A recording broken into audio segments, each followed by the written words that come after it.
എന്നിട്ട് അതിൻ്റെ വിശദീകരണത്തിന് വേണ്ടി വരികയാണ്.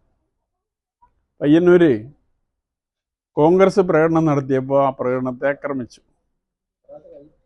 പിന്നീട് BJP പ്രകടനം നടത്തിയപ്പോൾ ആ പ്രകടനത്തെയും ആക്രമിച്ചു. പുസ്തക പ്രകാശന ചടങ്ങ് അലങ്കോലപ്പെടാതിരിക്കാനുള്ള ഒരു പോലീസ് പ്രൊട്ടക്ഷൻ ആവശ്യപ്പെടണം എന്ന രീതിയിൽ പലരും പറയുകയുണ്ടായി. അപ്പോൾ ഇതുമായി ബന്ധപ്പെട്ടുകൊണ്ട് SP-ക്കൊരു അപേക്ഷ നൽകിയിരുന്നു.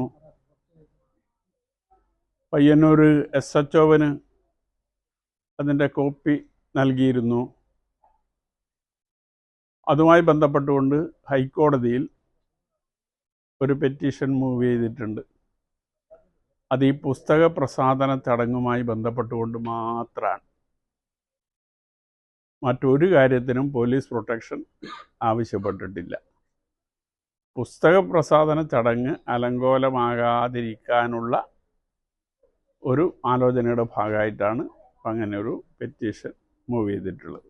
അന്നേ ദിവസം അല്ലാതെ ഇപ്പോൾ അതിനുശേഷം ഇല്ല, 4-ാം തീയതി വൈകുന്നേരം 4:30 മണിക്കാണ്. 4:30 മണി പറഞ്ഞാൽ 5 മണിക്ക് തുടങ്ങുക എന്നുള്ളതാണ് ആ പുസ്തക പ്രകാശന ചടങ്ങ്.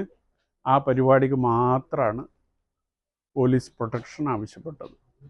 പോലീസിനോട് ആവശ്യപ്പെട്ടിട്ട് അതിനുശേഷം കോടതിയിൽ പോകാൻ എന്താ കാരണം? കോടതിയിൽ പോകാനുള്ള കാരണം കുറച്ചുകൂടി അതൊരു എഫക്റ്റീവ് ആവും എന്ന ഒരു തോന്നലിൻ്റെ ഭാഗമായിട്ടാണ്. ഹൈക്കോടതി പറയുന്നതും മറ്റതും തമ്മിൽ വ്യത്യാസമുണ്ടല്ലോ. അപ്പം അതുകൊണ്ട് മാത്രമാണ്. ഈ പാർട്ടിയിൽ നിന്ന് പുറത്താക്കപ്പെട്ടതിന് ശേഷം ഒരു ആക്രമിക്കപ്പെടുമോ എന്നൊരു ഭീതി ഉണ്ടോ? ഒരു ഭീതിയുമില്ല.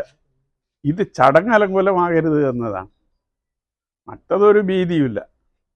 കാരണം അത് ഏത് സമയത്തും സംഭവിക്കാമല്ലോ, ചെയ്യാൻ തീരുമാനിച്ചാൽ.